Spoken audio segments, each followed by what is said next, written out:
Bismillahirrahmanirrahim. Wal malakul ladzi bila akin wa la aklala syurga wa la nauma lahu. Tafsiru asiru minhum Jibril, Mikalu Israfil wa Israil. Wal malakut malaikat. Wal malakut malaikat iku alladzi iku makhluk pangeran. Di antara sifat pokok malaikat iku alladzi iku makhluk pangeran sing bila akin dan tanpa bapak wa umum dan tanpa ibu. La akla kang ora ana dari wujud wala la syurba ora ana wujud wujud. La akla ora ana dari wujud wala syarba wala syurba samini. Ora ana wujud wujud wala ana malah ora ana turu wujud lalu dadi para malaikat. Malaikat itu makhluk sing sifat dasarnya tanpa bapak, tanpa ibu, enggak makan dan minum, enggak apa. Ya Allah, Jibril bin Sopo. Para malaikat bangkong ya ora ono apa. Mana malaikat ono bangkong. Tafsilu asyrin utawi tafsile 10. Tafsil sing baru dingerti. Minggu setengah malaikat Jibril itu. Mikalu lan Mikael. Kira kita wa Mikala. Wa Mikala, Mikalu lan Mikael. Israfil lan Israfil, Israil lan Israil. Mungkarun mungkar, nakirun dan nakir, warabikun dan rokib, wakasa asifun malaikat, asid, malikun malik, waridwan dan malaikat ridwan. Istada kang nganteri sopa ridwan, yang nganteri dalam daftar malaikat. Jadi malaikat yang perlu dikenali bukan jumlahnya 10, tapi bukan berarti batasi kalau jumlah malaikat hanya 10. Jadi yang wajib dimengerti ini. Dan malaikat kalau diceritakan Allah salah itu malaikat sing awamul malaikat, bukan malaikat sing ada nama. Ini malaikat yang punya nama jenis yang kitabmu malaikat asfal. Memang ada namanya. Ini malaikat khusus ya, Jibril, Mikael, Israfil, Israil. Ya ada malaikat sing awamul malaikat. Dan itu nanti disalahkan pangeran ketika protes atas alihiyah, majlisiyah, wajibiyah, sekolah Rasulullah malaikat ini ada malaikat itu bukan malaikat kayak Jibril Mikael. Akhirnya protes Allah atas alihiyah, majlisiyah. Nah kalau malaikat jenis ini mungkin nanti ditegur pangeran karena pernah protes ketika Allah bikin nabi. Tapi itu bukan malaikat yang kayak Jibril, Mikael. Kami itu beda, ini apa? Arba'atun min kutubin tafsiru. Arba'atun tepapat min kutubin sanging biro-biro kitab Allah. Tafsiru kamu tahu perincian kutub itu ini. Taurat Musa, siji Taurat Nabi Musa. Diluda kan petunjuk dan diluha turune Taurat. Zaburu Dawud dalam Zabure Nabi Dawud. Wa Injilu lan Injil, wa unzila Injilun ala Isa yang atas Nabi Isa. Wa Qur'anun lan turun kitab Qur'an ala khairil malai yang atas api-api manusia, api-api makhluk. Wa suhuful khalil lan lampiran-lampirane Khalilur Rahman, itu Nabi Ibrahim. Nabi Ibrahim, suhufi Ibrahim wa Musa. Wal kalimi lan suhuful khalil. Ya, jadi di luar kitab Taurat Nabi Musa punya suhuful kalim. Pihak kang itu tetap yang dalam suhuf kalamul hakamil alimi dari Allah kang maha bijak. Hakamnya mana yang maha bijak alimi kang maha bersa. Terus dulu ya jadi kalau bahasa Arab itu kertas itu bahasa Arab itu sohifah. Sohifah Nabi jamak mal suhuf. Nah, ketika dimabnikan maf'ul, artinya dijilid atau dicetak atau setelah dibutuhkan disebut mushaf. Tapi mestinya mushaf itu ya suhuf itu. Jadi kalau lampiran-lampiran dalam Quran per lampir namanya sohifah. Sohifah nanti kalau dijamakkan suhuf. Makanya kata banyak ulama menghentikan begini. Allah akan menjaga Quran ini satu dihafal para ustaz, para hamalah Quran, dua kadung mudawwan atau memang dicetak di mushaf yang ada kertasnya itu mushaf.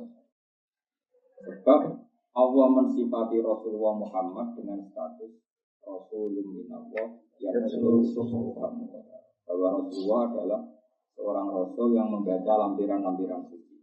Rasulun minallah yang Rasulullah. Sebab itu nasibnya Quran ya di mushaf itu. Mushaf yang kita cetak itu. Karena secerdas-cerdasnya manusia potensi lupa. Ketika lupa, merujuknya di mushaf. Kalau di mushaf misalnya ada salah titik atau salah cetak misalnya, itu merujuk ke hamalatul Quran yang hafal-hafal. Jika ini ada kombinasi hafalan tidak ada dan itu mushaf. Makanya Quran disifati 2 kali. Nah potensi itu terutama di kitab-kitab tafsir karena terutama tafsir Jalalain karena kan musannafnya itu Masyuti ketika baca Quran itu dia zigzag ya, kadang qiraatnya Asim, kadang Ibnu Katsir. Dia kan nggak konsisten dalam satu bacaan sehingga kadang penulisannya itu membingungkan. Makanya kalau ngaji Jalalain itu sebaiknya pakai cetakan yang sekarang pakai DKI itu karena benar-benar semuanya ditulis sesuai qiraat Asim. Semuanya ditulis pakai Allah. Asim lebih nyaman. Ya saya ulang lagi ya. Jadi kombinasi penjagaan Quran itu Allah bikin sunnah yaitu satu dihafal dijaga kemudian dimushafkan apa? Dimushafkan itu disebut apa? Rasulullah dan Rasulullah. Andai kan tidak dimushafkan nggak kebayang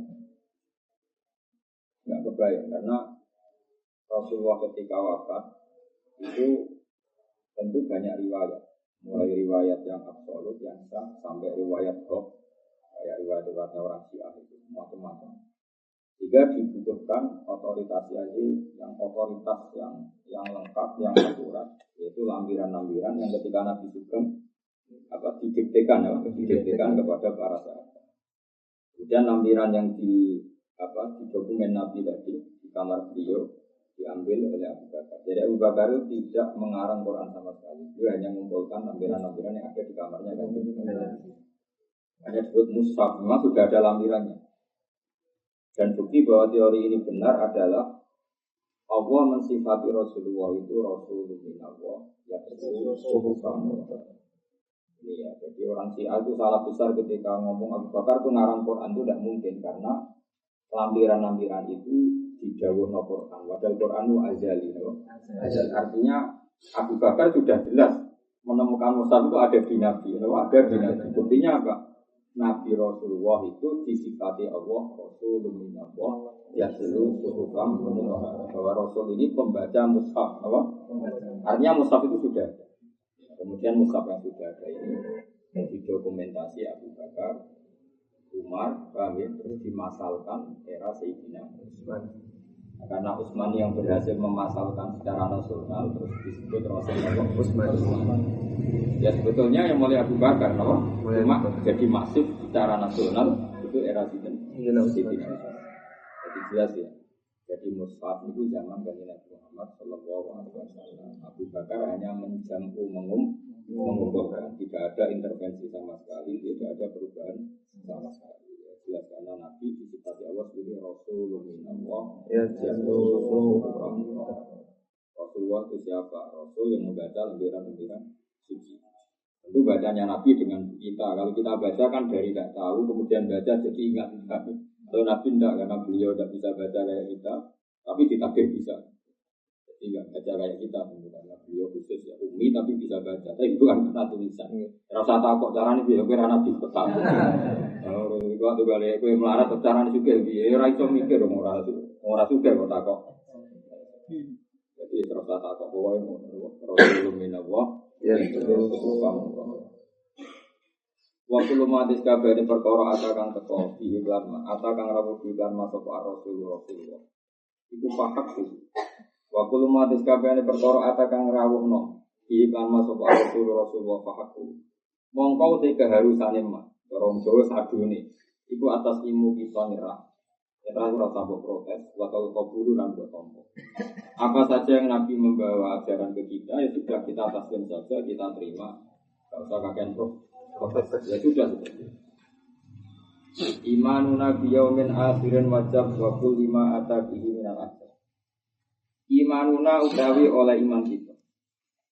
Imanuna oleh iman kita biyaumi akhirin atau biyaumin akhirin sami. Kalau nazuman ya biyaumi akhirin, tapi mestinya itu ya mausuf sama sifat biyaumin akhir. Tapi kalau nadungan ya imanuna uta iman kita biyomin lan dina akhirin kang akhir. Itu wajib pokok ini.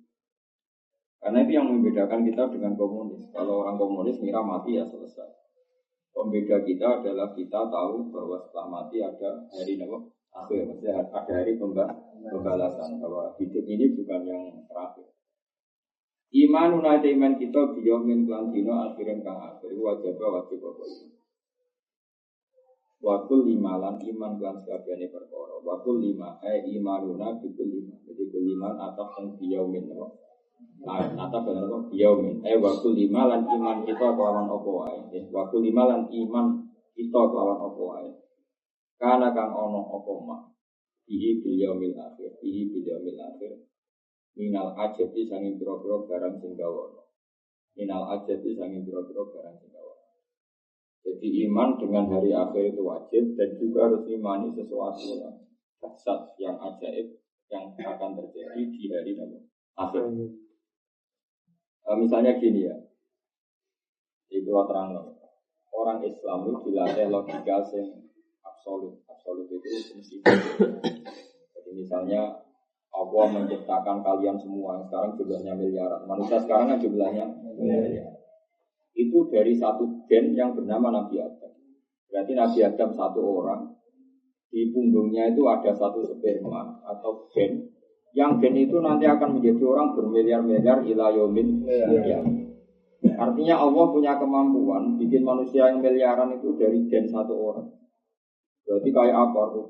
Gen sing digone itu Adam. Nah kamu yang sekarang, yang kamu hidup sekarang, nah anak turun ke depan nanti saya.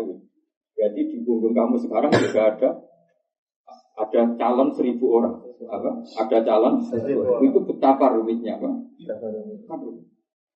Maka artinya gini, kalau manusia bangkit lagi dari tanah, itu tidak serumit mani atau sperma yang kecil kemudian menjadi ribuan orang bahkan miliaran orang.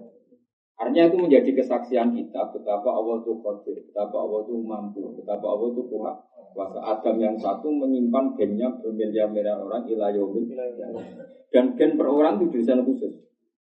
Desain khusus ada yang berkata madura buat macam-macam. Ada yang ganteng kuat yang buang gitu.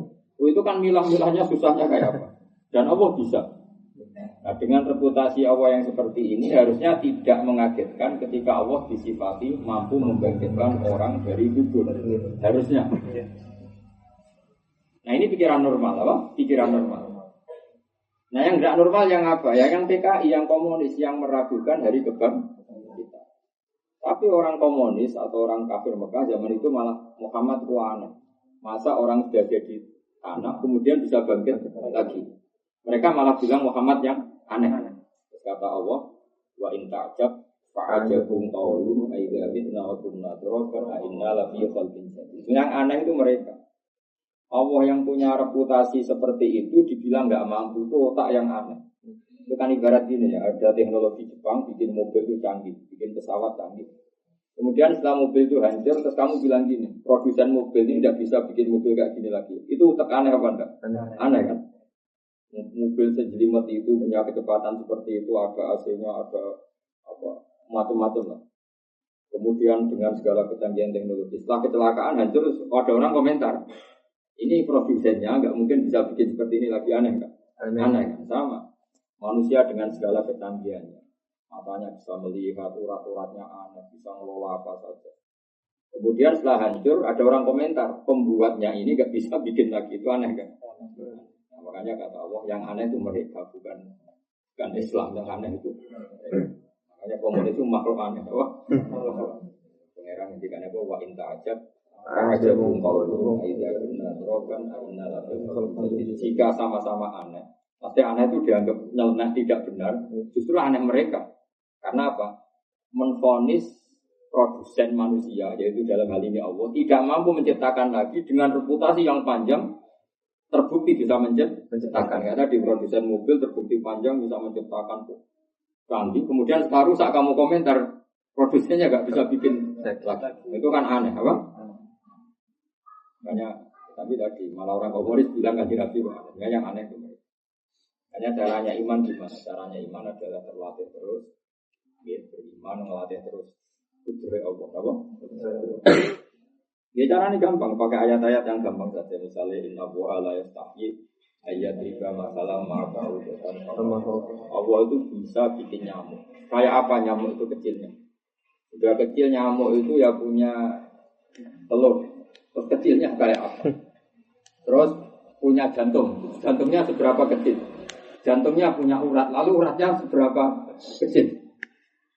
Kayak apa rumitnya bikinnya? Malah berceblek terus. Sebetulnya itu mitra angen-angen, apa? Mitra angen-angen. Ya coba. Saya berkali-kali ngaji bilang, kalau gajah itu cara manusia itu sok kuat, itu jadi iso lah bayangnya gawe gajah. Karena besar, jantungnya bikin ya besar, bikin ususnya besar. Misalnya kita disuruh mahat gajah itu lebih gampang, karena dari batu yang besar kita aja udah kongai pahatan nyamuk. Lagi gawe waktu kecil itu sudah pusing kan? Apa? Gak usah gawe so bernyawa, pahatannya saja. Makanya Allah mengingatkan kita, sungguh kekuasaan saya itu terbukti saya bisa bikin nyamuk. Allah nggak pakai contoh gajah tapi nyamuk. Karena nyamuk tadi sudah sekecil itu punya jantung, punya paru-paru. Kemudian paru-parunya punya urat. Paham ya? Masih paru-parunya punya kuman. Kuman itu ya makhluk hidup. Lebih kecil lagi. Kumannya punya jantung, punya kecil lagi, punya urat. Paham ya? Wah itu kayak apa? Jadi kalau kamu baca inna wa la yastahi ayyat riba matalam ma'raudukan sama Allah. Kayak apa kekuatan mukjizat Quran? Jadi Allah membuat contoh kemampuannya itu begini. Kayak apa? Dengan reputasi gaya nyamuk saja bisa. Masa mengembalikan manusia seperti semula setelah mati tidak bisa. Tentu pasti bisa. Dengan reputasi seperti itu pasti bisa. Maka yang meyakini tidak bisa itu yang orang aneh. Apa? Yang orang jadi yang disebut wa intajab fa'ajabun qawlu yang aneh itu mereka, bukan kita. Kami itu nama imanuna biyaumin akhir wajah lima karena tentu kita latih terus.